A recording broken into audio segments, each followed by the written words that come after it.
Musical Talk, the UK's independent musical theatre podcast.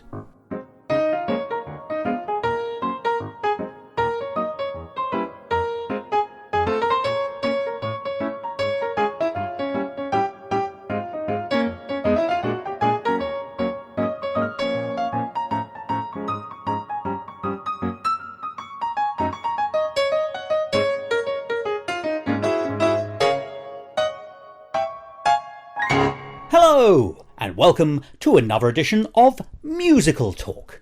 I'm Thos. I'm the man who thinks that Macduff's first name must be Leon, which is a tremendously hilarious Shakespearean gag. And so is this, knock knock. Well, of course, who's there? Shelley. Shelley who? Shelley, compare thee to a summer's day. Well, don't worry, because I'm not going to waste any more of your time with poor Elizabethan gags. But only because today I'm going to be talking to someone who knows how to tell good Elizabethan gags. And that man is David William Hughes.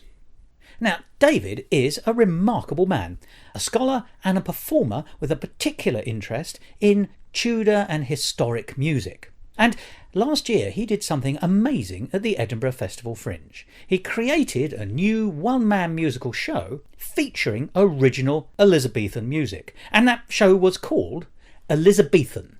Just one of the many shows you could have seen at last year's Edinburgh Festival Fringe, which touched upon the Tudor dynasty for its inspiration. The show was described as being about Tobias Bacon, who died of love in 1618. And we were invited to join him on the 400th anniversary of his death as he found out how. How exactly did he die of love? And that is a frameworking device that David uses in order to be able to entertain the audience, which he does tremendously amusingly, and to sing us some original songs from the Tudor era. So never declare that Musical Talk is narrow in its outlook.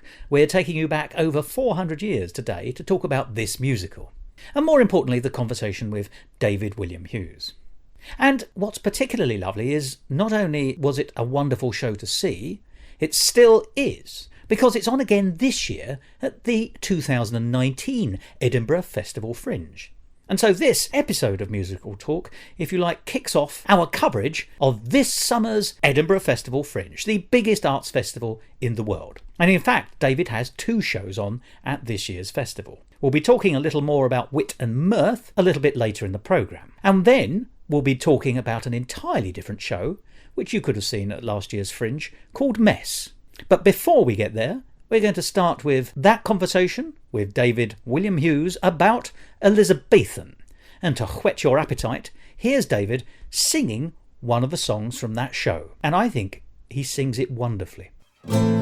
Tobacco, tobacco, sing sweetly for tobacco. Tobacco is like love, oh, love it, for you see, I will prove it.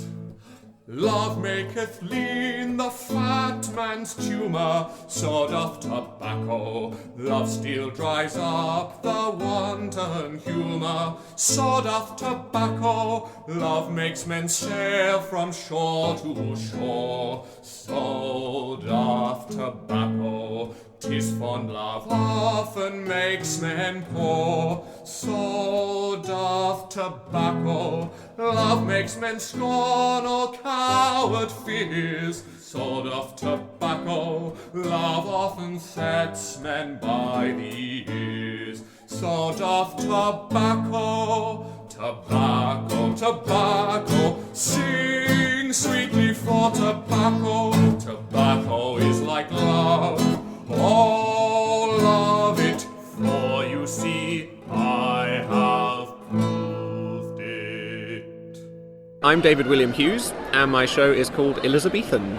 Now, I loved your show. I thought it was witty, I thought it was funny, I thought it was intelligent, and I thought it worked on so many different levels at the same time. I was completely captivated by it. But I think I'd like to ask you to briefly explain what the show is for other people who might also be captivated by it. The summary of the show in a brief form is it's a brand new musical, but all the songs are 400 years old.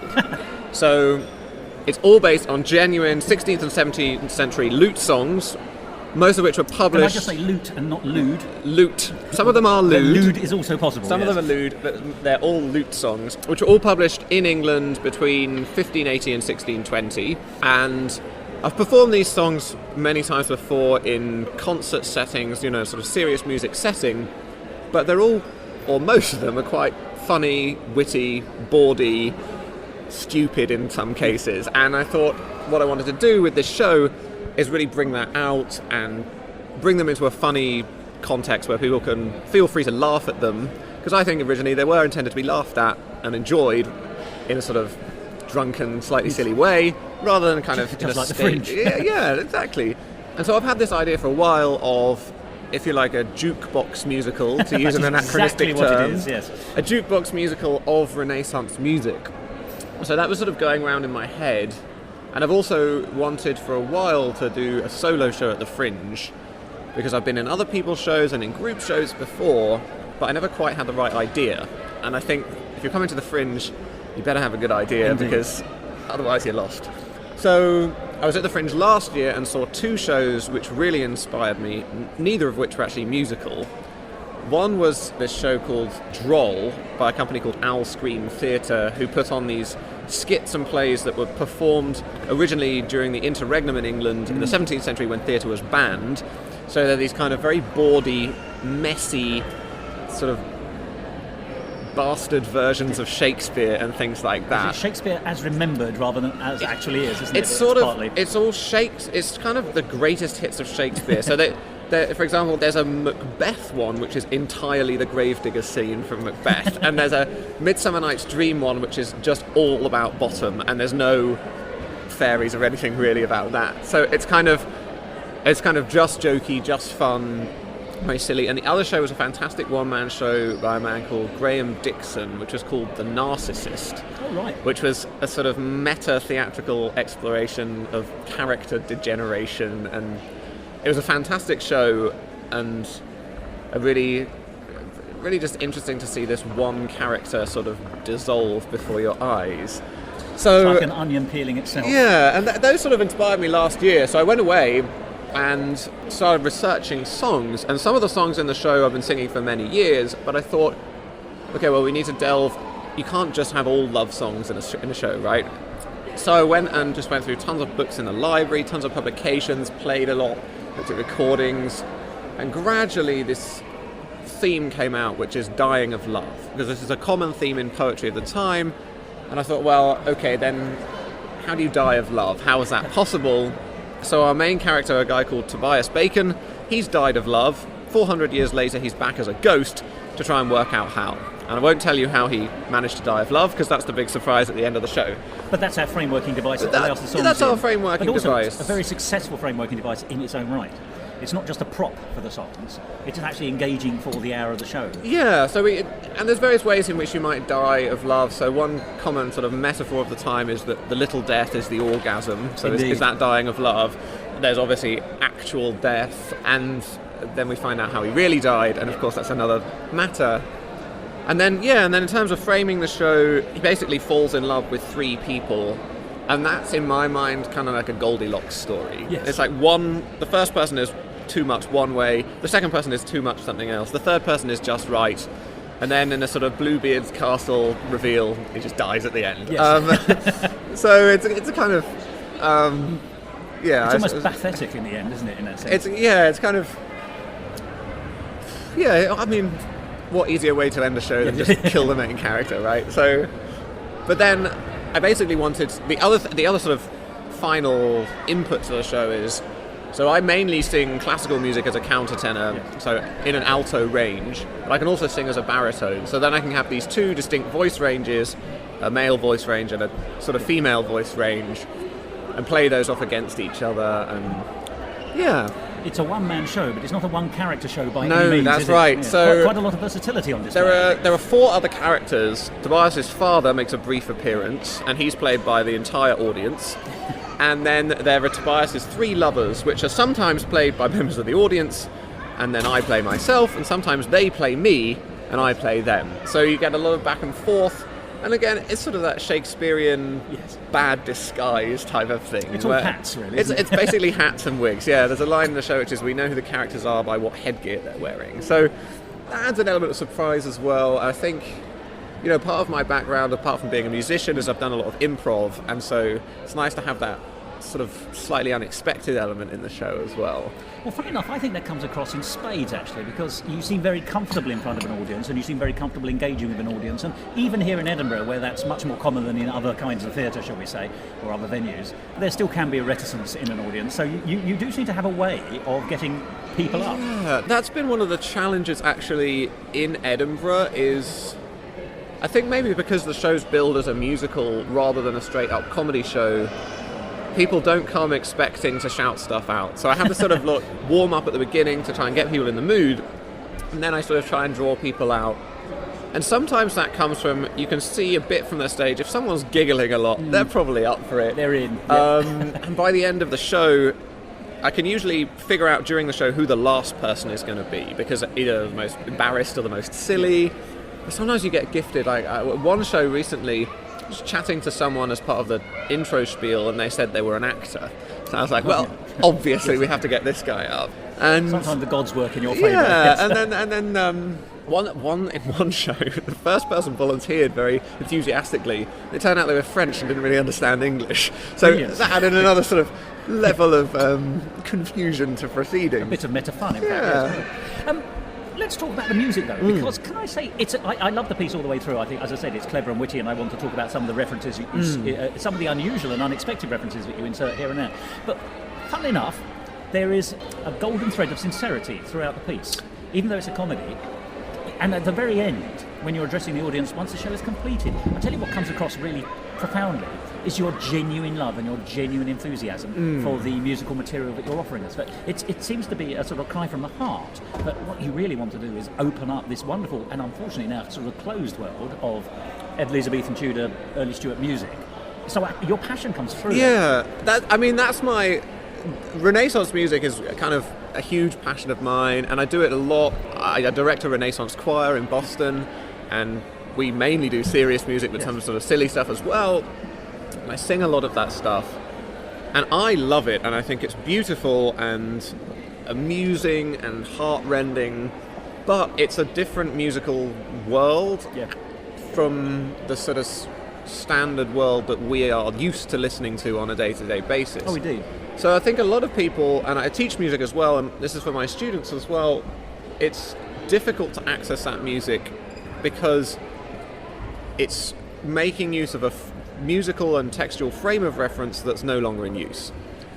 So how do you get around that? And I think what I try to do in lots of things I do is make that music accessible. So sometimes that's with the choir I direct, we program works in a way where they're accessible. So with reference to a theme, or putting old works in combination with more modern works that use similar material or something like that. Variations on the theme. That sort of thing. And then with this piece, it's really about, can we make this music funny for anyone on the street rather than just the Renaissance music nerd? And I think it's working. People are coming to see it. People are laughing. I've had a couple of people come up to me after the show and say, "Oh, I've never really explored this music before." I've had a couple of people get in touch by email and say, "Can you recommend good recordings of these songs?"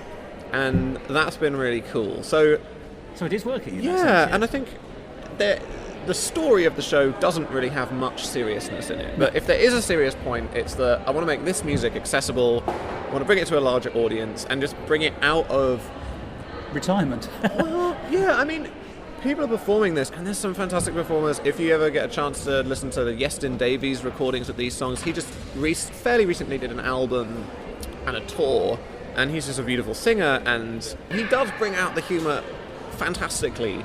But I wanted to kind of, maybe be the point where someone will hear this, and then they'll go and listen to Yestin Davies doing it better than I can, or something like that. And a leaping on point in some senses. Yeah, exactly. Now, obviously, you've already explained that this is a big part of your life elsewhere, professionally, in the other parts of your non-Edinburgh life, if such a thing can ever be said to exist. But I suppose what I'd like to say is it's quite interesting for me as someone who doesn't know very much about it to because the songs are done absolutely sincerely, although they're witty in their own right. Yes. So you allow the songs to speak for themselves. There's no sort of hamming up or sending up of the songs. The underlay of the framework is heightened, but the songs themselves are allowed to speak for what they are. And some are tremendously funny, some are baldy. Witty is the word you used on the night, and I think witty is the word. But I was just looking at it almost mechanistically, if you like, that you play the lute as you sing. Which is a wonderful thing to see, by the way, I must say. But obviously when people sing songs, even now, usually the melody line is not played. But it's certainly clear to me that when you were singing it, you were mostly strumming chords and singing the melody line above it. I suppose what I'm sort of grasping at is, would you say the techniques of singing those songs, are they vastly different from a modern-day singing technique? You know, if you were standing up there with an electric, maybe not electric guitar, an acoustic guitar, would you find it very different? It really depends on the song and the composer. So the opening song of the show is called Tobacco, Tobacco, which is by a guy called Tobias Hume. And that, in the original version, is very strummy. It's basically just chord, chord, chord, and singing over the top. And he even says in the intro to his publication, look, most lute music is far too complicated. I want to write something for the common man to sing. This is really simple, anyone can do it. So there's that. It's got a good bass line. Yeah, but then there are songs where, for example, the Dowland songs like Flow My Tears or Dear If You Change, where the lute part is contrapuntal and there's sort of hints of second and third melody lines in the lute part. And you might just say that Dowland's a better composer. More sophisticated, certainly. But definitely he's musically more sophisticated. But the thing is, you read treatises on lute playing and you look at the scores, and a lot of the time the lute part is kind of hammed up. So a lot of these songs come published in more than one version. So there are kind of three typical formats for these songs. One is lute and voice. One is 4 voices, so more of a choral arrangement. And the other one is a lute potentially accompanying with a voice, and then viols, so like the ancestor of the violin and cellos, playing counter melodies as well. And often if you compare the lute part to the sort of the viol parts of the choral parts, you'll see vestiges of that in there, but because of the physical structure of the lute, you can't play 4 different melodies at once. So they sort of choose what's most important or what fits under the hand most easily, and they kind of figure that out. And then you can also find, at the time, for songs that weren't published with a lute, someone else will come along and make a lute part for it. To and write, lute it. Yeah, and you can see that the conception of the song was pretty fluid. There wasn't necessarily a specific way to perform it. Yes. And so, as the person putting on the show, one of the songs I've rocked up a bit and made it a little bit inauthentic to get that energy out. But I think, at the time, we don't know how these would have exactly sounded. We have the sheet music, but obviously there's no recordings. It's all in the performance, isn't it? Yeah, and so there's lots of different ways to do it. And I'm sure at the time, if you had a great lutenist, probably would have done a really complicated part. If you had some crappy lutenist in a pub somewhere, or even without a lute playing some kind of, I don't know, washboard or something. Something a bit more rusty. Probably just did what they could, and what was available with the instruments. And so it's much, certainly at that time, the conception of a musical work was much more fluid, and you could, in the same way that you get your Beatles chord chart off the internet and you can do whatever you like with it, it's a bit like that with these. And I think the other thing to say in terms of comparing it to guitar is all these songs, when they're published for lute, the lute part is written in tab. So if anyone plays guitar, tab is a system where instead of writing the notes out on a score, you actually just have a system of lines which represent the strings of the guitar and numbers to tell you where to put your fingers. And on the lute part, it's the same. The only difference is instead of numbering the positions 1, 2, 3, 4, they number them with letters, so it's A, B, C, D. But the system is exactly the same. So you don't really even need to be able to read music to play these lute parts, which is kind of interesting. It's a fingerboarding option almost, isn't it? It's kind of a tablature, yeah. This is very, very interesting. And so, forgive me then, obviously the next question I suspect must be about tempi. Presumably there is no record of the tempo that a particular song will be at which it will be sung. So you're free to make those decisions. And you spoke about zizzing one up a little bit. Yeah. But actually, there's no reason to believe it wouldn't have been sung at a faster or slower tempo, depending on what the audience required. No, I mean, there aren't really tempo markings in the music, so you can do whatever you like. Some songs suggest that they should be slower, some songs are faster. Some songs have a little note that says maybe they're referring to a type of dance, so that this can be a pavan, which we know is a slow type of dance, or this could be a galliard, which we know is a fast type of dance. So it gives you a hint. It gives you a clue on some of the songs, but some of them there's nothing at all. And as a performer as well, so, I'm performing at the Fringe in a sort of very acoustically dead theatre, which means you can actually go quite fast and people can still hear the words. Yes. But I've also done the songs in very resonant spaces like a church, which you need to go slower because it's more echoey. Yeah. And if people are going to hear the words, you can't just speak really fast. So it really depends on a lot of things. And it's interesting, isn't it? Because the songs are...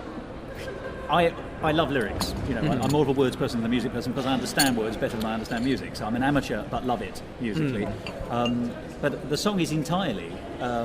these Elizabethan songs are still lyrically meaningful. And as you say, some are more sophisticated than others.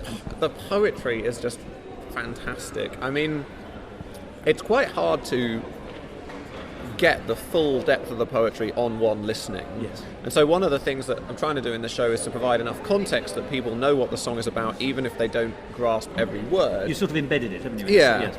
And so, I mean, probably the best poetry are in the songs by Thomas Campion, and his poems are just sublime and witty, and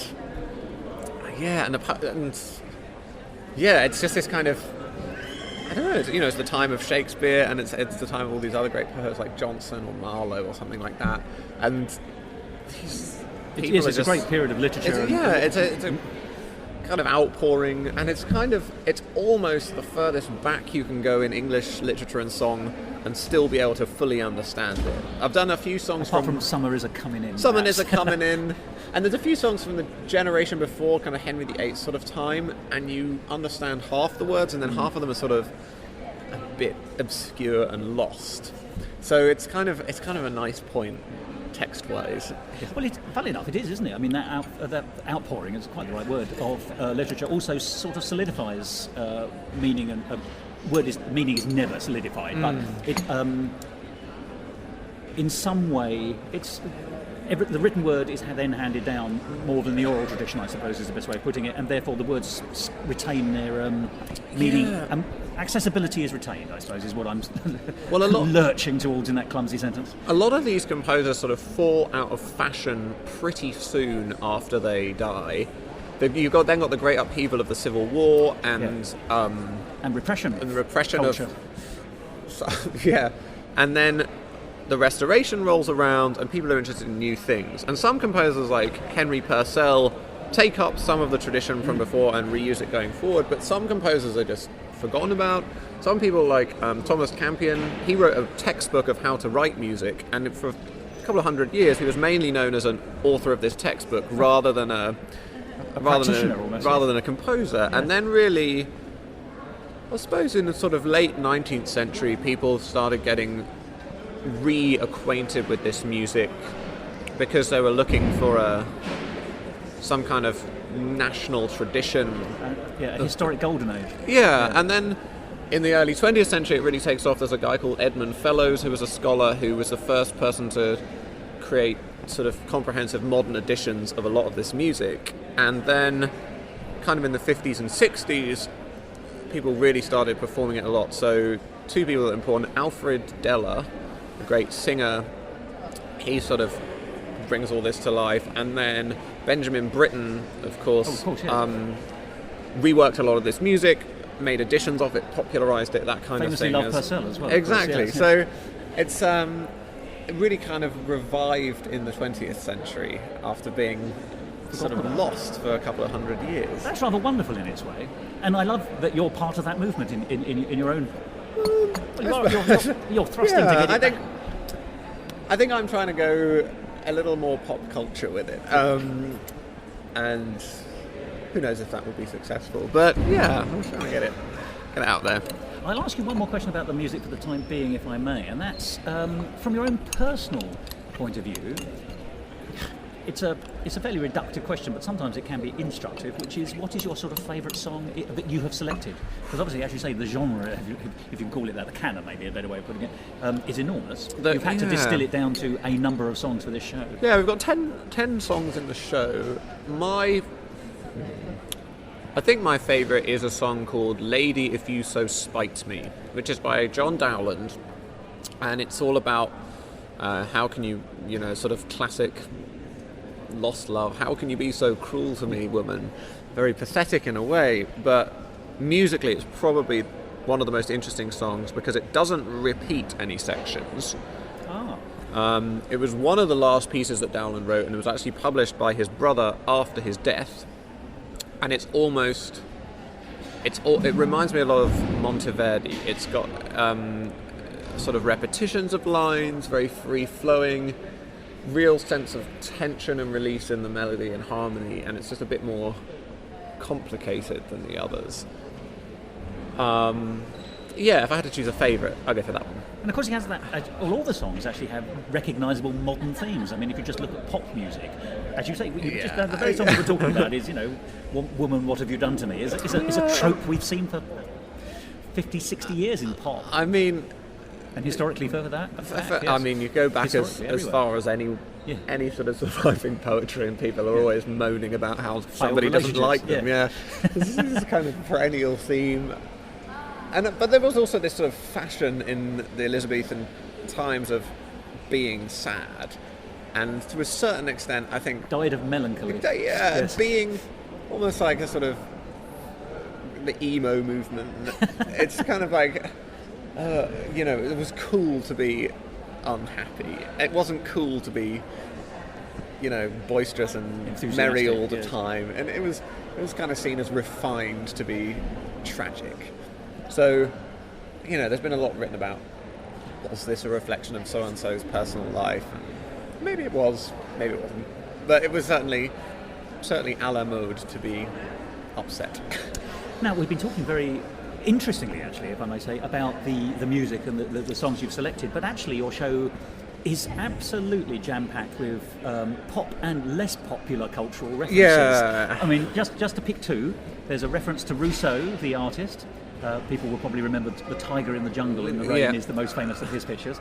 And of course, no, I don't think many people spotted it on the day, but you very drolly quoted I'm a Barbie Girl. Yep. That's pretty much, it's from A to Z is pretty much available here. So, I mean, there's the serious part of the show, which is the music, but then the rest is basically me having fun and thinking up what would be funny. And I spent a whole day sort of sitting at home one day writing metaphors and similes for how could you describe sexiness in a funny way, trying to sort of stick in these stupid references to Barbie Girl and things like that. And, Rousseau, totally anachronistic, a funny thing that pops into mind.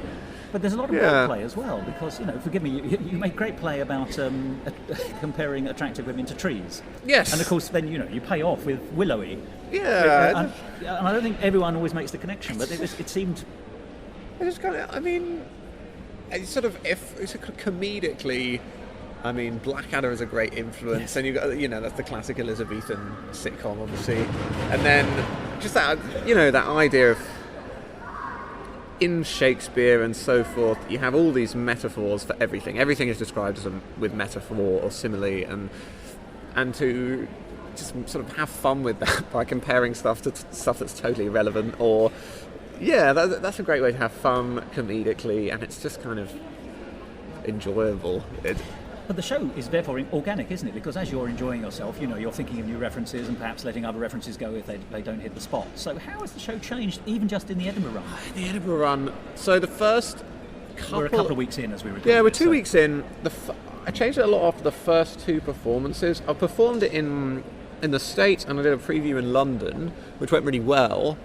And then I brought it to the Fringe, and perhaps because it's listed in the musical section rather than the comedy section, I think people weren't entirely expecting a comedy, and so they weren't sure, should I laugh at this or not? So I kind of added in a new opening monologue, which makes it very clear, yes, this is the comedy, you're supposed to supposed to laugh, you're supposed to shout stuff out. The more interaction we can have, the better it is. You set out your stall. Yeah, and in some ways that feels in some ways it feels like, oh man, do I really have to do this? But on the other hand, it makes the show better later on. Yes. And I think that's the key thing. It's almost like, go see a stand-up show, and the first act, all they do is chat to the audience to get you warmed up. And you need that in a show. You need 5 minutes for people to sort of settle in, and then when they're comfortable, when they feel like, you build a bit of a relationship, then you can start to have fun with the sort of more meaty stuff in the show. And you can surf the atmosphere of the room a bit as well. Yeah, and you can see what's going on, and building a relationship with the audience, and before you take them somewhere uncomfortable, get them comfortable first. So that's a beautiful sentence. That's been one thing, but then on the reverse side, it's been really interesting in Edinburgh to do it every day, and every day different bits are found funny by different people. So you'll get a joke, and one day it hits a spot and everyone's laughing, and then there'll be another joke that no one gets, and then the next day it's totally opposite, and people are getting one thing and the other. And I guess that's just who comes to the show, what's their frame of reference, what do they find funny. And I hope that in the show there's enough jokes on, there's some just very silly, crude jokes, there's some a bit more intellectual, there's some incredibly niche jokes, and hopefully there's something for everyone in there. And depending on who sees the show, they might like different stuff. So what kind of audience have you been getting? Because beginning of the day I went, I had a sense, obviously I didn't do any formal analysis, but just from the people you were sort of talking to, there was a sense that the room was very much full of American tourists. I think there is something that appeals to Americans about the Shakespearean era, and they love it. It's a kind of golden age, isn't it? Yeah, I'm also listed in the programme as being an American company because, although I'm British, I live in America, so I don't know, maybe that has something to do with it. The audience have been varied. It seems there's kind of two types. There are people who come for the comedy, and they love all the jokes. Yes. And then sometimes you'll get an audience that really is there for the music, and they won't laugh so much, but you'll get a big round of applause after every song, and people are sitting there like in a concert, closing their eyes, listening to this music.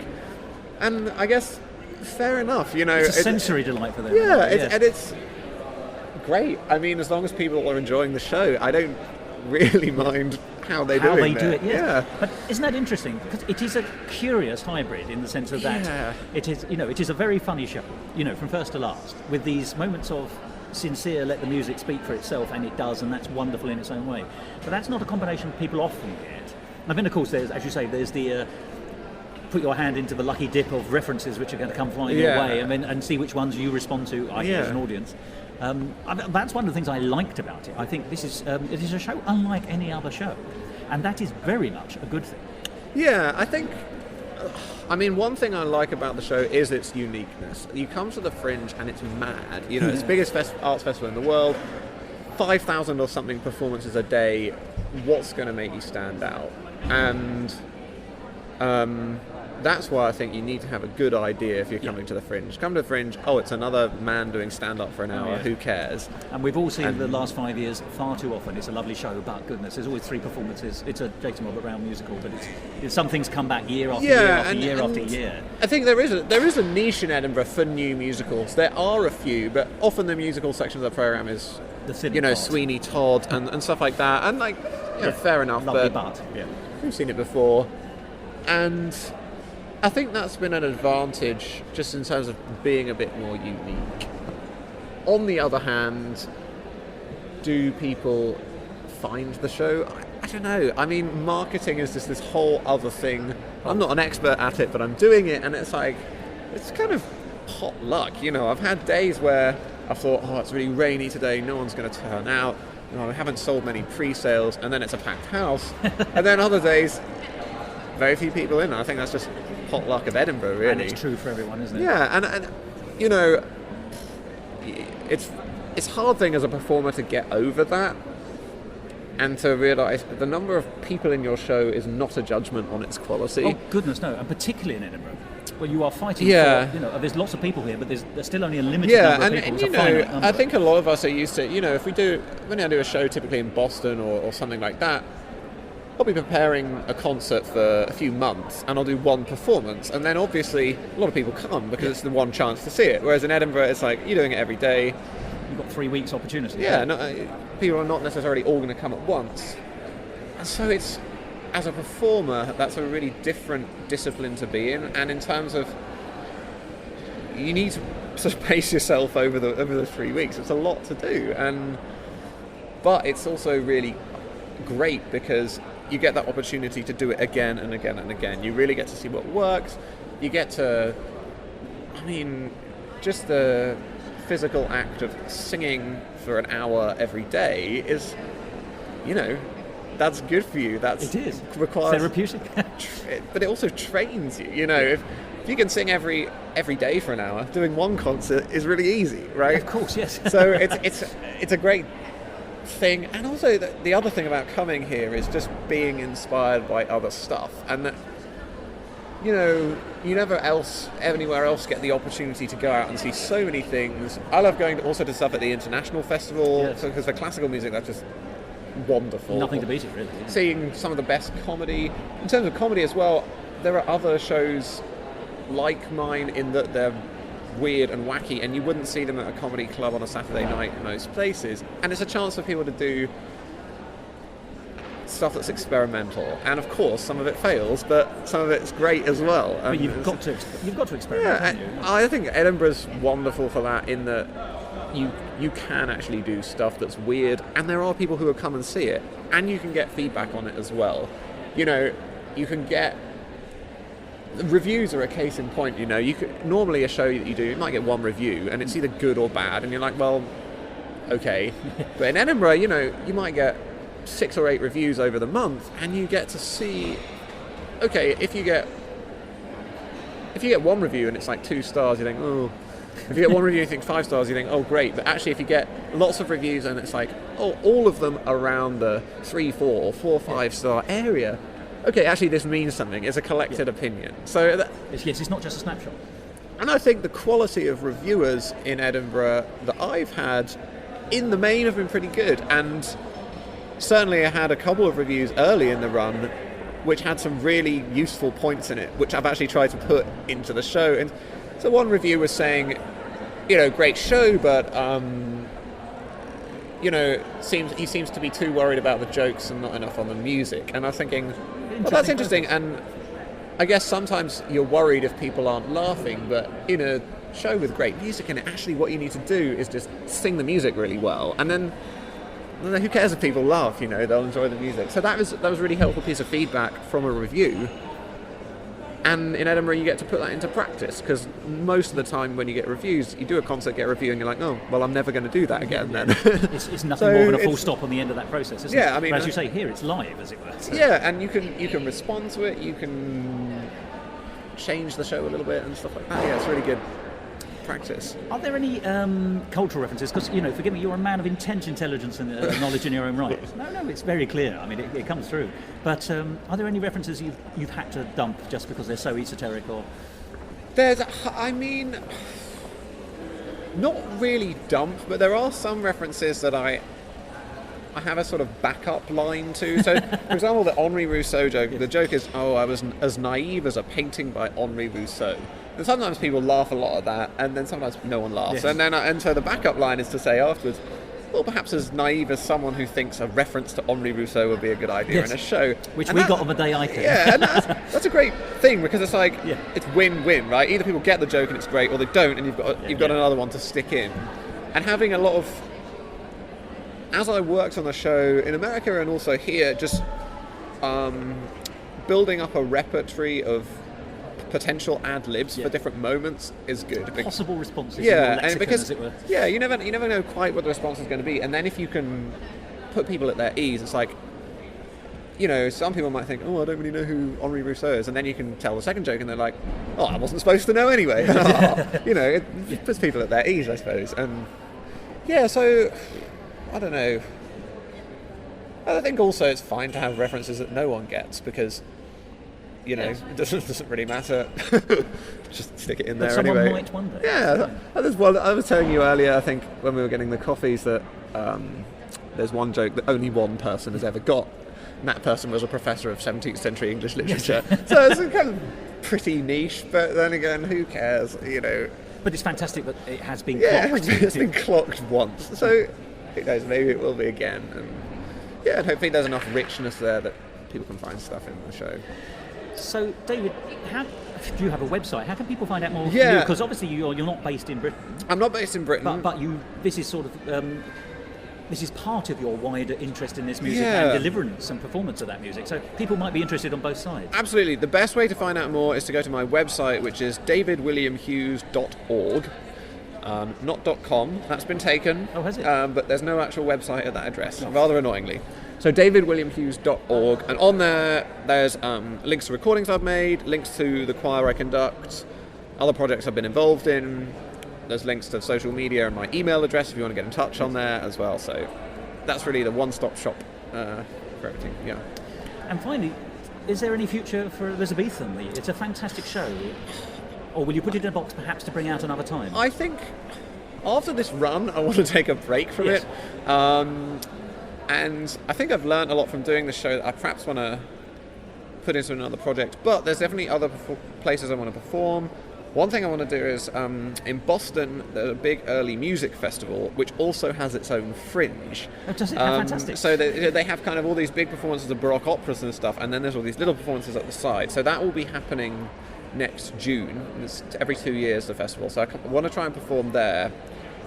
And then I think, you know, this has been a great process to create the show, and I kind of want to create something else. So I have a couple of germs of ideas in there, and I really want to come back to the Fringe next year, perhaps with something else, perhaps with not a one-man show, with a two-hander or something, because it would be fun to be on stage with a friend.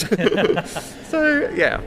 Well, I look forward to it. Obviously you're avoiding the obvious sequel of Jacobean. I don't want to do the same idea again. There's potential. You could potentially do a sort of Civil War one, which might be quite fun. Yes. But I mean, maybe.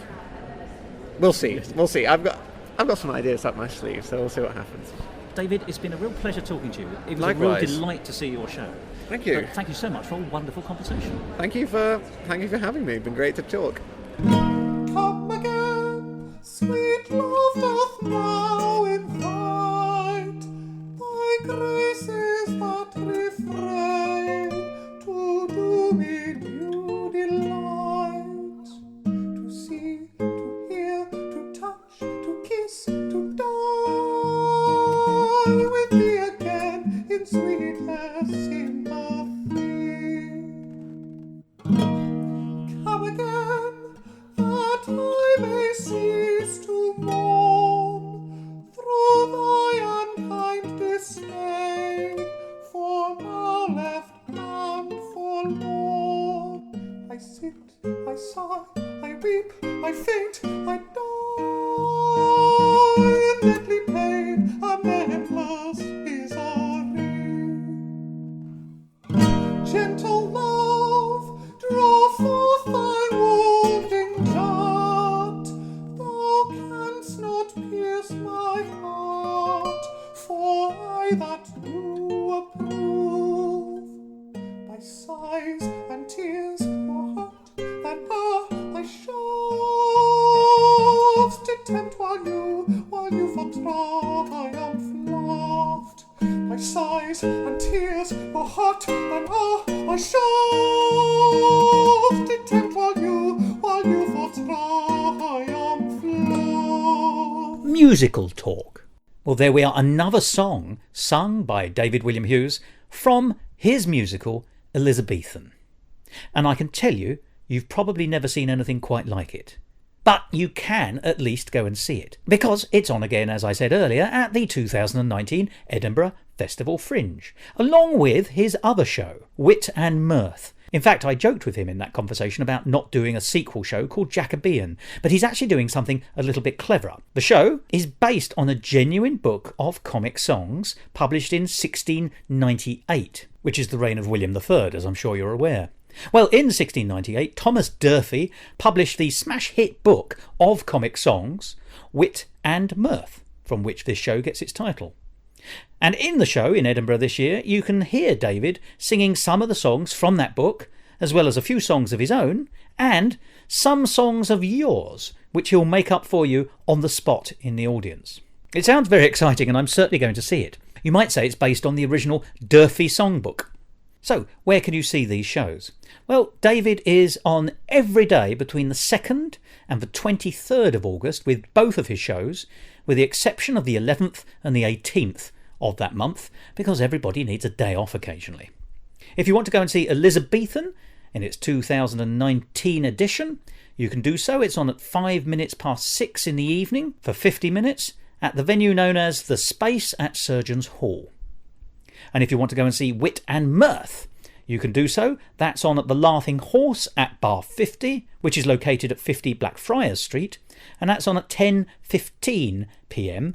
every evening, also for 50 minutes. I really enjoyed my conversation with David. He was a great performer. The enthusiasm he had for the music that he was putting on was, I thought, infectious. I don't think of myself as being a great fan of Tudor music, but after that show, my eyes, and indeed my ears, have been opened.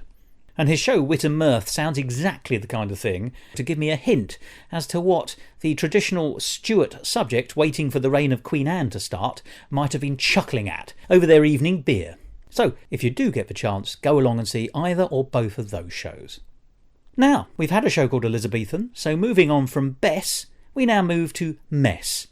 Mess was a show entirely unrelated to the Elizabethan era, which you could have seen at last year's Edinburgh Festival Fringe. It was about the relationship, and I mean a friendly relationship, between a man and a woman who were suffering from different emotional problems. And it was refreshing, because it was an honest portrayal of a non-sexual relationship between a man and a woman, and you just don't see nearly enough of that on the stage. I also thought it was a great musical, and frankly, at the end of the day, that's what Musical Talk's all about, so I sat down with the people behind that show, Mess, that's Imogen Halsey and Michael Erasmussen, and we spoke about that wonderful show from last year's Fringe. Musical Talk. Right, so my name is Imogen Halsey, and I co-created Raw Toast Productions with Michael Dahl Rasmussen, which is my name. And yeah, along with Imogen, we made Raw Toast Productions, and we wrote Mess together. My personal involvement is that of composer and lyricist, and then we co-wrote the script together. So you are the two who count. You're the two who rule in this show, essentially. Yes. Yes, Yes, we're the most important people, I dare say. Straight to the creative heart, Yes. which is what I want to hear. Now, the thing about Mess, Mess is a lovely, lovely show, and it's lovely on a number of fronts. I very much enjoyed the way the narrative works, but, you know, it's very realistic in a sense. It's, well, would you care briefly to explain the show in terms of its narrative drive, and then we'll explore that a little bit further, but I will want to get onto the score, which I think is fantastic, and also the performances, which obviously you two are also responsible for, so you know there's lots of gold stars going. So Mess as a whole is about friendship, mainly. That's the main theme of the show, and at the start of the show the female character Rachel gets some bad news and shocking news and calls Adam, as she does quite a bit, and he is there for her to go round to his flat and kind of deal with the situation. And then they spend the entire night from about 1 a.m. to 6 a.m. dealing with their lives, and his life also turns out to be not so perfect. They basically, by the end, kind of celebrate being a mess and not worrying about it and just enjoying each other's company and being there to support each other when they both need it. But they have the mechanisms in place to deal with it, in fact, actually, ironically, through their friendship.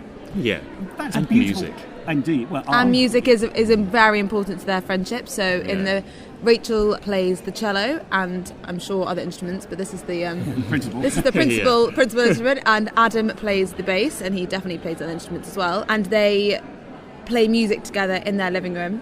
That is one of the things that bonds them together. Well, it's also symbolic, isn't it? Actually, to be able to... I mean, their relationship, if you like, is a series of Well, it's intimate. I think that's the most wonderful thing about it. And being able to play music together is a form of intimacy. Yeah, definitely. Performing for other people on an intimate basis is a very, very intimate friend. I have a friend who very occasionally plays the piano just for me. And it is the most wonderful thing in the world. Even though I hope I'm not saying anything rude when I say he's not the best piano player. But that's not the point. You can cut that bit out. No names mentioned. No. But it is such a wonderful thing. And there's the symbiosis which the two characters have, which is portrayed in the music, even though the instruments are very different. It's an electric guitar and a cello, and you don't often think of putting those two together. They work beautifully, and by the way, you also have a musical backing, which are speech marks, invisible in the story, band, but they're there. I love that symbolism of the way you perform and play. And so each of the instruments definitely, for Rachel, the cello is very important to her as well as their relationship. So it's very just home-like for her. She definitely is where she feels safe. And where she can go back to, anchor, it's like where she can go back to, and she feels strength from it. And there are moments in the show where she goes to it for kind of confidence. Obviously not doesn't know she's doing it, but like that's her like safety net, and where she gets like a lot of happiness and like enjoyment by herself as well as with Adam. And that's the same with Adam's character as well. Yes. So in the beginning of the show, Adam is contemplating their relationship. Like having had enough of Rachel only ever calling when she's feeling down, he's like feeling, is this worth it? Am I being used a little bit? Yes. Yeah. Yes. And then he turns to the bass to meditate over their relationship. Symbolically, theatrically, what he plays is, funnily enough, accompanying her thoughts simultaneously in a different room. Who'd have thought? Who would have magic. thought? The magic of theatre. Magic of theatre, yeah. You're quite right, the instruments represent the characters and represents their relationship as well. Yeah. And that's quite an interesting motif, just visually, let alone musically. Yeah, but let's stick with the narrative for the moment. I do want to explore the score. Sure. But the narrative, I think, and I think you've said it already, it's an investigation about a friendship. I mean, can I give you a big old rosette that says wonderful on it, for having a relationship which is a friendship? Forgive me, there are so many shows where there's always the yearning, shall we get together kind of thing. Yeah. And whether or not that has been part of the relationship in the past or ever would be in the future, for the snapshot of the show we're getting today, it is two friends. Yeah. And the lovely thing about it is it feels like an absolutely real friendship because it's not perfect. That is wonderful. Rachel can be a little bit, because she's distressed particularly, but she can be a little bit self-absorbed. Yeah. And she doesn't always understand Adam's character as well. She makes a comment later, halfway through the play, about his airily sort of travelling through life, in fact floating, in fact. Yes, that's the word. And of course that isn't how Adam sees himself. So, there is a misunderstanding, there are different senses of what's going on. But the relationship between the two of you is not antagonistic, it's playful, but it also turns on the sixpence. There's all the, you're both very versatile. I know it's the writing and the performance together, that's a wonderful sort of symbiosis, but the turning on a sixpence of a mood, there can be a little bit of tension, and sometimes you have to dissipate that tension, and then you can be playful, and then you can be musically playful, and it's teasing, and then there's not sniping, but there can be occasionally kind of, I want to do this on my own, so it's closing off again, and we all do that, and particularly when we're in a state of emotionally heightened sense, if you like, in that sense. So I love the fact that you've captured that in a play perfectly. It really feels like you're friends. I hope you are friends, by the way. Yeah, I think it definitely helps with friends on the outside. Yeah. And was it important to you to... Well, how did the piece come about, I suppose, is a better way of putting it? First of all, to answer the kind of first part of that question, it was very important for us to create a realistic male-female friendship on the stage. And just friendship in general, because there aren't... There's pop culture and like films and TV and everything, there's no, it's not about friendship. Everyone always wants people to get together, and they always live in marvellous houses. And I absolutely, I just beanbags and CDs on the floor really tells you where you're living. Exactly, Sorry, carry on. Exactly, but I've always wanted like books or things to like look up to in terms of friendship, and I think friendship is just as or even more important than a romantic relationship. Well, I'm a subscriber to that view. Yeah, so and they're people that are there for your life, and I'm so passionate about that. And I think creating that on stage for other people to see, and to kind of get people thinking as well. Some people have come out and like we've had a review even that said, oh, it's all about being in the friend zone, and I quite like that they thought that, because I'm like, hopefully they'll speak to someone else will say, oh, did you think that? I didn't think that, and hopefully a conversation will start, and all we want is a conversation to happen after engagement and to think about your own life and how you view other people, and like just check yourself and not to just judge things of how you've been like trained to think that these people are always going to end up together. Well, we filter everything through a prism, and culture, as you exactly said there, you know, forgive me, finding a Hollywood film where there's not a romantic lead. Yeah. You're only likely to find it if they're all shooting each other. Yeah, and why can't we find something just as fascinating and interesting and gripping when it's about friendship? I think we can. Yeah. And then with your second question, do you want to take a lead on how it came to be? Oh yeah. So Imogen and I had, throughout drama school, we trained together at Royal Central School of Speech and Drama, and I had sort of called in Imogen because I liked the way she was performing, saying, right, let's make a show. And when was it? And that was, we trained 16, 17, yeah. Okay. Yeah. You've been unleashed on the real world for a couple of years. Yeah, well, we both trained separately elsewhere and then did a master's at Central together. So it's a second layer of... So you saw the possibility of a good working relationship actually first, rather than actually thinking I've got a project who would be the best person to come together. So that's really interesting, because in a strange way, that's a wonderful...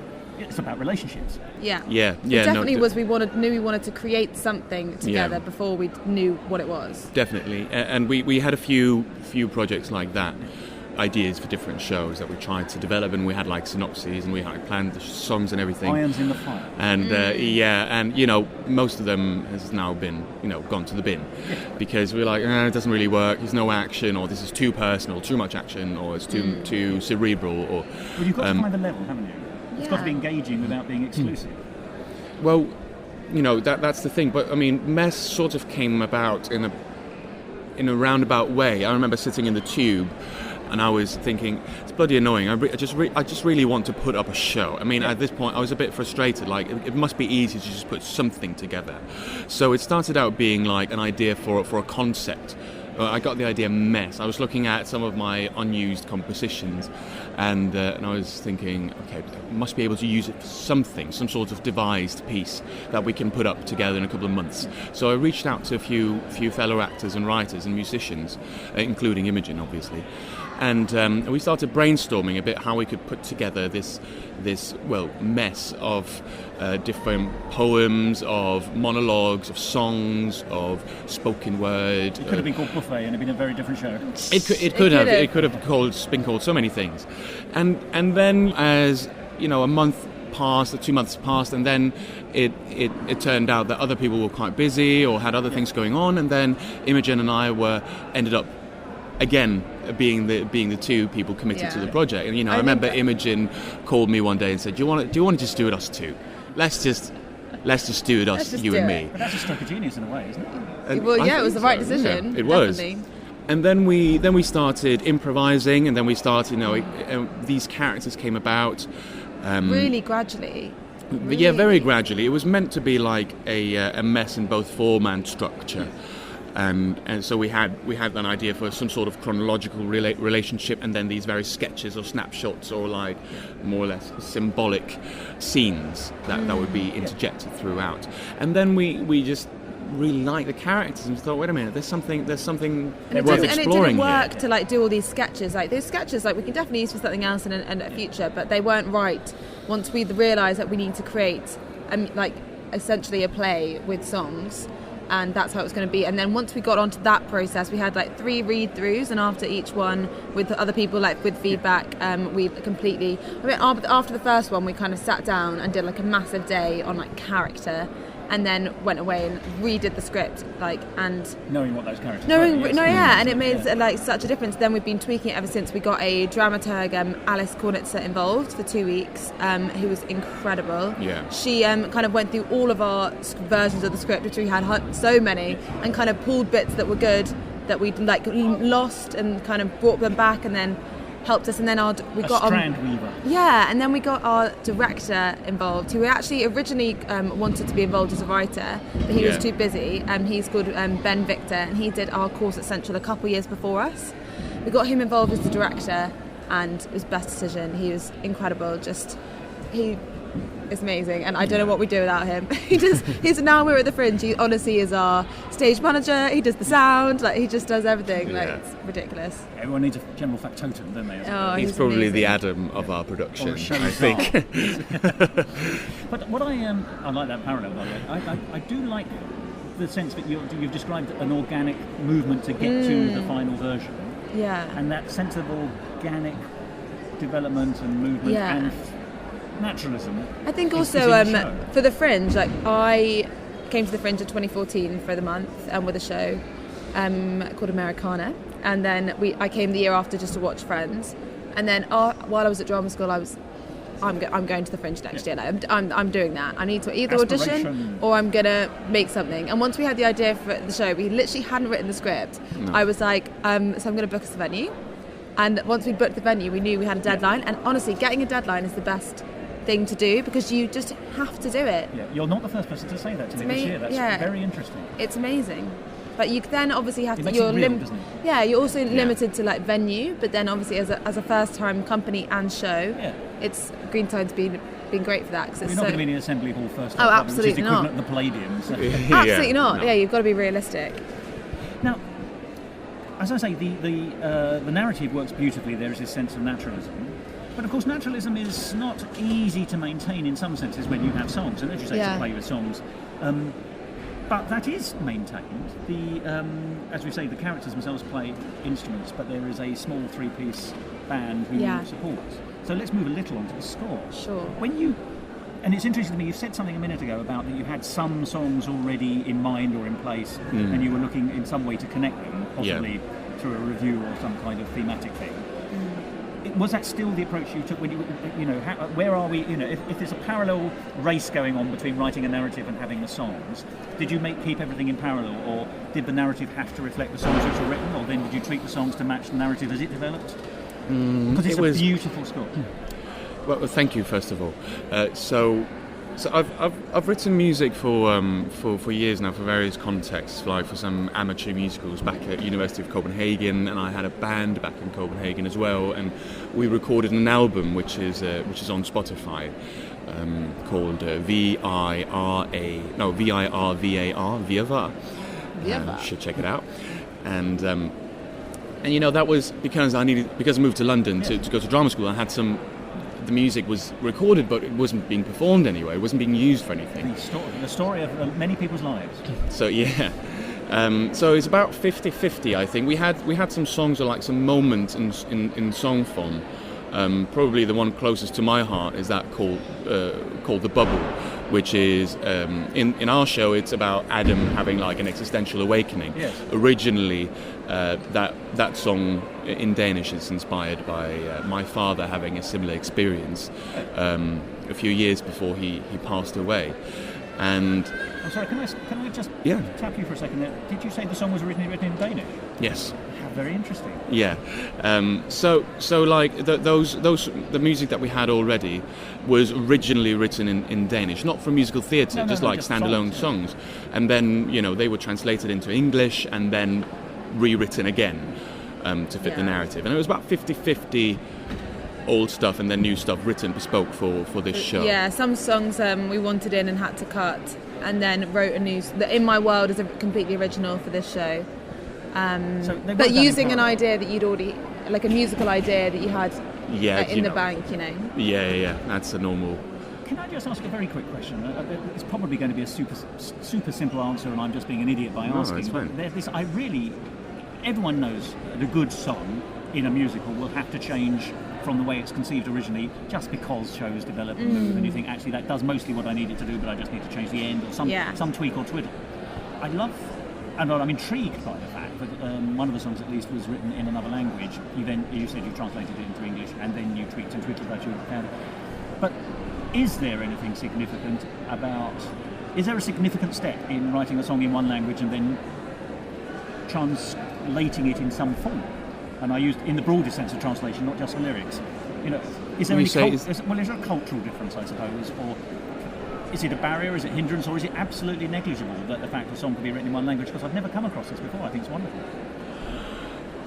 I think that really depends how close you want, like, image-wise to be, like, lyrically image-wise to be to the original language. Because there's some metaphors and some ways of using the language that work in Danish, say, that wouldn't work in English. Like, for various reasons, whether because you don't have that expression in English or because scansion-wise it just doesn't work. Sometimes the sentiment isn't the same. Exactly. So I think it is really just the core emotion of the songs. Like for example, with the bubbles, like I think there's only like about one word that we've kept from the original text in Danish into the English version, completely rewritten. Yeah, it was our dramaturg actually that I think sat you down one day and was like, right, we're going to rewrite the whole bubble, and you came up with it in a day. It was amazing. Next couple of hours, just like. Great. Because it still made has sense. Foundation stones in the original song. Yeah, of course. Same emotion. Exactly. But Same it's structure and emotion. It's just needed to fit the story. But that's not necessarily because of the cultural differences. That could no. be That was a dramatical difference. There was a need for it to do something slightly different, or to express in a different way. I'm just always interested in how songs organically grow through their life, and you've just got this extra step, which I think makes it fascinating. Yeah. Well, it's a curious thing. I think. Most composers cheat, to be completely honest with you. No, you go right ahead. Like Imogen just saying that I had an old idea lying about. I think every composer has a bank of old ideas lying about. They're not old. They're just like ideas that haven't had a use yet. Well, yeah, I mean things that you think that an idea just comes out of nowhere for this particular moment. And that can be a lyric, a melodic line, or just the concept of a song. People are still going through George Gershwin's songbooks to see if they can find new melodic lines. Yeah. There's tons in it. I think you have to be. I think you have to let go of of that. Creative ego, thinking that everything has to come out of some inspirational haze that in the middle of the night. That it is a craft as well, and you need to rewrite stuff, and you need to rewrite stuff again, both musically and lyrically, and melodically, in the script rhythmically. as well. And the script as well, yeah. It's development and progress, isn't it? Yeah, exactly. Absolutely. If you just write something, you say, right, this is it, it's genius and nothing can change. Yeah. Then it probably I think won't that was be genius. definitely a big learning, the learning experience, because we've never written a whole show a musical that we performed before. No. And a learning experience was incredible, just to kind of by ourselves realising all the things that you need to not do, and then we realised our bad habits, and then when our dramaturg came along, Alice, she was like, Imogen, that's your bad habit, stop doing it. I think I'm just writing in loads of stage directions. She was like, why are you doing that? Yeah. I do love the fact you say that it's as much about not doing things or learning, unlearning bad learning habits. your bad habits. It's just the same with the acting take as the well. negatives away. It's not just enhance the positives, isn't it? Yeah, it's just the same with every part of the creative process. You've just got to, as you go, you obviously learn more and more and more. And it's been such an incredible learning experience, both as writers, performers, producers, everything. You just learn constantly, and then you know better for next time. Yes, very much so. Let's talk about the music then again. Now, I'm really interested in the choice of instruments across the stage, including you as the performers, and as you say, you do pick up instruments and use them a lot, is interesting. It's an interesting combination. You've got someone on keyboard, you've got someone on brass, just one person. You've got one person on clarinet and other woodwindy And sax, things. yeah. And then there's the cello, and then there's the electric guitar. Now, that is an bass guitar. I do apologise, it's a bass guitar. You're quite right to correct me, although it is plugged in. Yeah, electric bass. Yeah, you're right. But, electric bass guitar. But that's an interesting combination, and I don't think most people would, when they were putting together a soundscape, would say, right, these are the instruments that I think would be the best way to do that. And yet it brings a resonance and feel to the piece, which I think is deeply rich and textured, is the words I'm looking for. It has a wonderful sound and a wonderful feel, because the material is strong and the orchestrations are strong and the choice of instruments. Now, how did you come to that combination? So, obviously, I assume you two, because you play your instruments, you know that had to be in there. But you probably play other instruments, don't you? We do play other instruments, and you, Michael, actually learnt. You could play the bass before, but really learnt it. No, I couldn't. Yeah, well, you did for one show. Well, yeah, but I mean, in February this year, something. I was like, one of my roommates has a bass lying around. I was like, can't be that hard, can it? And then I just started fiddling about, and then some of my mates were putting up a musical called Island Song Hidden Theatre Company. You should check them out. And then they needed a bassist for their pit, and then they asked me if I knew someone, and the people I knew, they weren't available. And then I said, well, I guess I play a bit of bass, and then all of a sudden I was playing bass in the pit there. Fantastic. I'm not saying I was the best bass player in the entire world, but I got through it. So yeah, I wish I could tell you that I just sat down there and my years of experience and inspiration was just telling me horn, clarinet, piano, bass, cello is exactly the sound I'm going for. It's just right in the right amount, captures the colours that I want to conceive. That's not the case. So I'm a pianist, so it was quite most of my music is written by the piano. So that seemed like an obvious choice.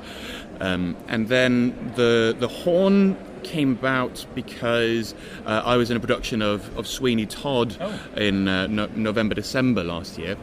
And as a performer rather than playing Sweeney, yeah. And then our hornist was in it. Our hornist Maud Wolstenholme was playing horn in that production, and I thought she was brilliant. And I thought, I want to have horn in my next show. I think the horn as well. Now, I honestly, it's such a nostalgic sound as well. The horn, I think it does fit perfectly with the show's theme as well, and then carry on the story. It gives the show a very unique sound and feel, and a very wonderfully unique sound and feel. I love it. I think in some senses that it's that interesting combination of the three in the band and then the two of you together at different times. I think definitely it's safe to say that in another production with a bigger budget, there'd be a much larger orchestration. Like there's absolutely, this is the condensed version. Although, as a speech parts a chamber piece, you haven't lost anything in what you've got, I don't think. I mean, in some senses, there is always a danger of expansion, isn't there? But sometimes you can lose the intimacy, and the show is all about intimacy. Yeah, it is. I have a particular thing. I love the sound of clarinet played against piano. And to me, and probably quite wrongly, that sounds, funnily enough, it's culturally, and I'm going to use the word English rather than British. And it's particularly interesting in the context of where we're speaking, because that isn't the case for you as a composer. Other people have said, well, actually, the clarinet is so versatile, everyone uses it. Yes, and there's certainly an American style of using it and another European style, but maybe it's just my ear. But actually, funny enough, the piece sounded interesting, but those clarinets against piano sounded very domestically cultural, for me at least. Is that something you would recognise, or do you think it's perfectly reasonable to say, no, you are talking balderdash? I don't think I've ever heard anyone use the expression balderdash before, to be completely honest. Where I am. So I would never, I don't think I'd ever say that. Maybe now I will. But no. That's a good answer. Yeah, no thought about that at all. It's all born out of the music. I write the piano parts first. For my inner ear, I hear what can the instrument add to this bit. What's the function of these instruments, and I don't think it doesn't come from any particularly British or Danish or anything culture. I think I wasn't.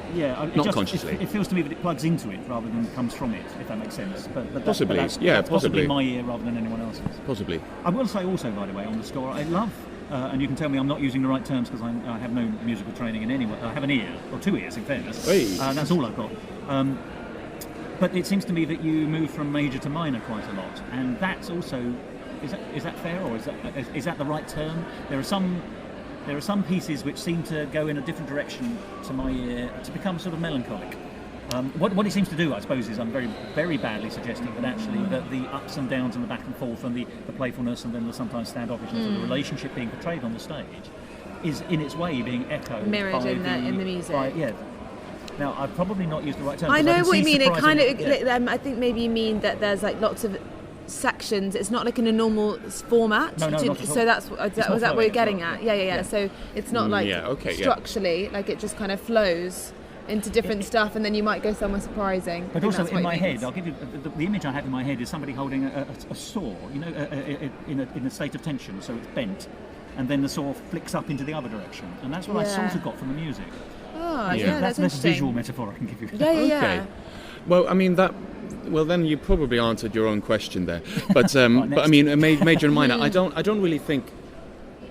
I don't think like in terms of major and minor, like people saying major is happy, minor is sad. I don't think. I think probably one of the saddest and like one of the most, two of the most touching melodies for me probably, which I think I like sad is reaching out and you don't have to worry. And they're both in a major key, and. Oh yeah. And they feel really sad and really longing to me. And then there's probably one of the most celebratory melodies, which I think is toasted. Is arguably more in minor. So it's. So I've probably not used the right term. So it's like I think I know it's what more you mean, though. complicated Yeah. than that. But yes, the music does fluctuate. Back and forth. And I try to like separate myself from the concept of being stuck to major and minor. It flows does, more. It gives, once again, a greater depth. Yes. This is a show that does things which are surprising, actually. I think that's always, it's surprising and yet absolutely right. Yeah. And that's the best form of combination. It does it in the narrative, it does it in the score. It's not a show that you can ever, well, I don't think one would hope, no one would sit down and just start sort of taking the music for granted or the plot, the narrative for granted. You engage with it, which is where we came in on this conversationally, but you want to find out what's going on, and then it will do something slightly different, or it will turn on a sixpence. So, the emotions will turn on a sixpence, the music will turn on a sixpence. Yeah. So it is. I think it's interesting, and I'm glad I'm glad you connected with it, because it is just a snapshot of life, and it doesn't have the regular kind of musical theatre. Well, we're not doing a musical. We're doing like the piece, and it's hard to explain because it's not really like anything we've like seen. It's like what we wanted to create is like an expression of their friendship and delve into their friendship, and that's what it does, but it doesn't have the kind of structure narratively that some people want and look for. So I think some people come expecting, I'm going to see a musical, and that's not what they get. So it's how people react to that, and I'm so glad that you connected with it, because lots of people do connect, but some people are a bit unnerved because they don't know what's happening and they're not quite sure. Formulaic. Yeah, it's not formulaic, it's not what we know, and it's important. It was important for us to create a piece like that because it's just more real, and we wanted it to be so real that everyone could find something relatable in it. There could be moments all over the place where people are like, That's me, and like it's so nice when you can fully relate to something and put it into your own life, and that's what we wanted to create. Do you know the novel The Mezzanine? It's a few years now. By name. Well, it's I think I know by name. the thing that's unusual about it is, and why it was celebrated in its day, is that it is in fact just a man having his lunch in on the mezzanine floor of a kind of shopping centre, I think is the nearest thing about it. But it is the intimate aspects and what he's thinking, even just things down to, isn't tying up a pair of shoelaces quite a remarkable thing when you think about it? And it's that low level of intimacy, really, really quite in depth, that actually some of us have in our head. Well, I think most of us, many of us, have in our heads all the time. And your play does that kind of thing. It is, as you say, it's a set amount of time. It doesn't concertina over weeks, months, years. No. Past is referenced, future is hoped for. Yeah. But what we get is, as you say, Now. arrival time to. It's time to go to work is more or less how it ends, isn't it? Yeah. We've been talking and supporting and chatting and having all these ups and downs and backs and forths all night. As friends do. Yeah, actually. Exactly. Although increasingly less as you get older, I don't mind telling you. Maybe not up to 6 o'clock doesn't. Oh yeah. But so that is a lovely, it's the intimacy, and the intimacy is also comes out in your performances and in your direction. There's one perfect moment I thought.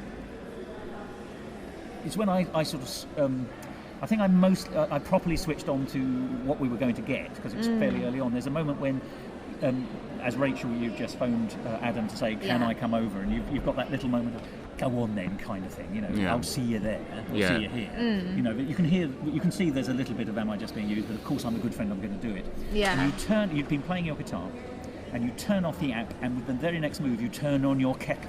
Yeah. It's not mentioned, it's just done. Yeah. It is the most natural movement in the world, And what that immediately says is, this is an intimate set of friends. Because, forgive me, the kettle is still the the icon of friendship. Yeah, like put the kettle on. You go round for a cup of tea. Tea. Rich tea and sympathy when someone's in distress. Yeah. But it was just the smoothness of the, that off, this on. And then you don't mention it. You just come along with 2 mugs of tea very shortly afterwards. So there's no rigmarole and it's not, look at me. You don't telegraph it. No. It's a throwaway, but it's one of the most beautiful throwaways. Oh, so glad you noticed that. Well, it's excellent, let me tell you. But the whole piece is full of lovely little moments like that. It is. There's not a false step, as far as I can see, from first to last. I think it's really fun to do because each night our director's really great at this. Just as he always says, it is what it is tonight, and it might be, you might feel something different in a different moment, and that's okay, and that doesn't matter. And it's really, he's allowed us to feel much more confident in that, especially because we could definitely be self-sabotaging and think, it wasn't like it was the other night when everyone thought it was amazing, oh god. And he's like, no, it's just, as long as you're there in the moment, it will be what it will be, and it will be the right thing. And he's just helped really supported the show in that way. Well, I think that's a wonderful license almost to have, because also, the relationship you have clearly as performers is intimate and warm and playful as well, because, I hope you won't mind me saying, you wear fairly baggy trousers. Yes. And last night, and this is in no way criticism, it was lovely, there was a brief moment when the spike of your cello got caught up in the hem of your trousers. That's right. And you both worked around it. You made a tiny little joke of it, as friends would. Yeah. And I suspect most people wouldn't have clocked anything at all. That's just, that was the flow of the moment. Exactly. Like, you've got to just because it's real. You have to just any moment like that. You just deal with it. We just make a joke of it because that's what we do in real life. So we obviously as characters we do that as well. But it enhances the piece, ironically. Yeah. Little things. But you couldn't manufacture that. You couldn't, because if you tried deliberately to trap your trousers in a spike of I make it sound like a clown, and it wasn't that at all. It was just a brief brush. The first time before your coffee poem, the first time you was in one of the shows and you switched off the bass amp, and I'm like you hadn't done that before. It was like a couple nights ago you did it, and I was like, oh, all right.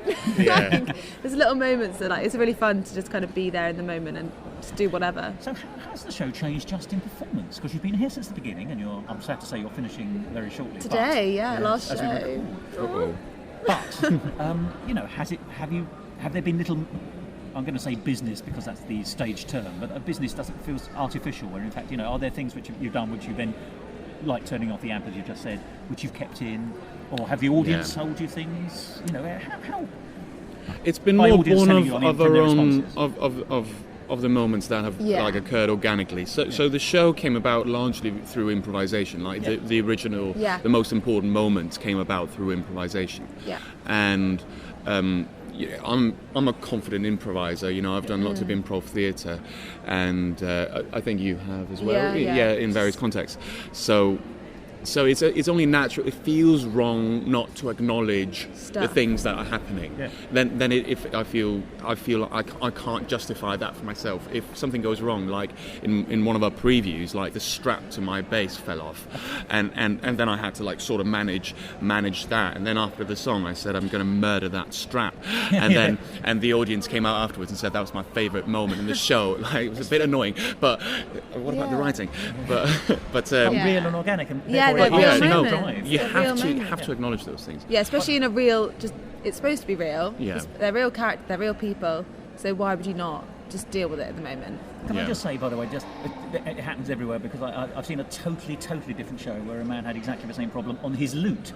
He was playing a lute and his strap fell off. So just you're not alone. No. I love about Edinburgh, but everyone's got the same problems, but they're always in slightly different contexts. Yeah, that's so funny. Yeah. So was there another question in there? Well, it was about how had the show organically developed? Has the audience told you things in the show? I don't mean necessarily. I think it's more as actors. I think it's more as actors, kind of adding more and more detail each night and making it. Just getting to grips with it more and more each night, and it's been more ourselves and our director doing that than any audience feedback. I think it's been just us wanting the best of it and seeing how big it can get and how much detail we can add in, and just for ourselves, it's just practicing. I working on it and see if we can get better and better. But can I ask about the audience in the sense of, do you ever sense during the performance waves of their responses? Sometimes an audience can fill a room with their own atmosphere. Oh, yeah, and definitely. Respond to that. Yeah. We need to check ourselves because sometimes if it's a quiet audience, we have to just trust that we're doing what's right, because it would be very easy for us to overcompensate, do extra stuff that then doesn't work, and then we've lost them. If you get a little flat-footed, then you lose the intimacy. Yeah, exactly. So we can't if we can't get worried, basically, that we're not doing our best, or like they're not enjoying it, because you can sense the atmosphere, because it's very intimate in there, and we just have to trust. And sometimes audience are just a bit quieter, sometimes they're not as responsive, and this doesn't mean they're not enjoying it, and you have to really There's take a two step kinds, back. aren't there? The ones who show you during the performance, and there are the ones who wait and bottle it all up, and then at the boom end, at exactly. It's you've got to just really trust yourself and trust the piece, and not get self-conscious. The worst thing to be is self-conscious during a performance. Like, that's just the death of the show. So you need to just it's hard work. Like we've had to work hard at it, to check ourselves and just stay in it, because it's so intimate. As you say, you can sense stuff from the audience. So, is Mess going to have an afterlife after Edinburgh? What are your hopes for the show? I am glad you asked that question. So we're having a meeting with Theatrical Rights International this afternoon. By all means, nothing's set in stone, but we have interest, and they're going to see the show as well. So like ideally, we polish the show ready to be. To be licensed out, to like out for other people to for do, like universities, for example, or I don't know. Yeah, imagine like Acts Musician School. There's like Rose Bruford, Mount View, and stuff or like even just other universities, people at like Leeds or Nottingham, like that want to put on a studio show, like that kind of thing. We also want to do another production. Yeah. I think we agree on that. We want to put up another production, like with a slightly enhanced score. Like we need script as well, changes and. Flesh out a few more things, and also like setting. Like we've discussed a few different settings of where the show would be like fit perfectly. I'd love to do it in a more immersive experience rather than audience characters. I'd love to have a more of like living room environment, like a large living room environment where everyone's on sofas. I just think it would really suit the piece, and like it's just finding the right place for it. Where I don't think we want to make sure it's the right time and the right place. We don't want to just do it anywhere. And we want to make it our own kind of world, that when people enter, they're entering the world of the two characters, and that's what we really want it to be like. So we need to take some time and work out where is best and what's best. Well, the joke from earlier about not putting it in the playdim is actually true, isn't it? Because you would lose what makes it so wonderful, that intimacy between you as the performers and us as the audience. Yeah, you can't be too far away, because it would just be less personal, which is not the point. So, my final question then, if I may, is how can people contact you if you're willing to be contacted? Do you have a website? Are there Facebook pages? Either about the show or about any future works you might be doing? Sure. Or bass work? Who knows? So, for sure. Hello, singer. No, joking. Yeah. We have an email address, Raw Toast Productions. That is ROAR Toast Productions. As in roaring like a lion. Yes, at gmail.com for email. So, email us there, and we both have access to that. And then we have Facebook, Twitter, Instagram at rawtoast_mess. So you can find us anywhere on social media. It should be pretty easy to find us.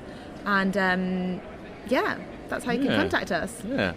Well, can I say thank you both very much indeed for your conversation, but mostly thank you so much for a wonderful show. Oh, thank you for having us. It's a 5-star show, in my opinion. Oh. I thought it was a delight, an intimate delight. So thank you so much. Oh, thank you so much for coming and for spending your morning with us. Yes, I wouldn't have it any other way. Oh, you.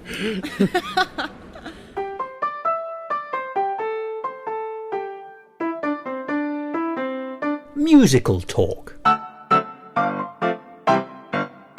Well, there we are. Michael Rasmussen and Imogen Halsey talking about Mess. And if you want to find out more about that show or other work they might have done, do go along to Twitter, Facebook and Instagram and look up Raw Toast, ROAR for Raw. Sadly, you can't see Mess at this year's Edinburgh Festival Fringe, but who knows, maybe one day it will be revived, because it's an excellent show. Well, I think that's quite enough from me for this episode of Musical Talk. If you do find yourself in Edinburgh for the Festival Fringe this year, do pop along and see Elizabethan and or Wit and Mirth, and I can tell you that you'll have an interesting and hopefully fantastic time. I know I will, so there's no good reason why you shouldn't. And so I think I'll close this episode with a misquotation from the Bard. Oh, for a musical talk of fire. And with that, goodbye.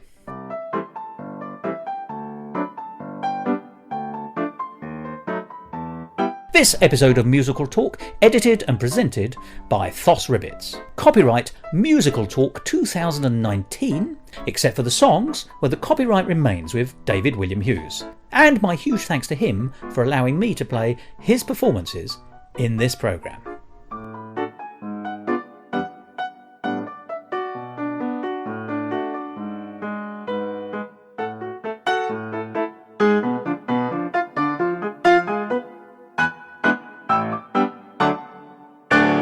To find out more about the world of Musical Talk and listen to past episodes, go along to our website www.musicaltalk.co.uk or subscribe to us on iTunes and follow us on Facebook, Instagram and Twitter.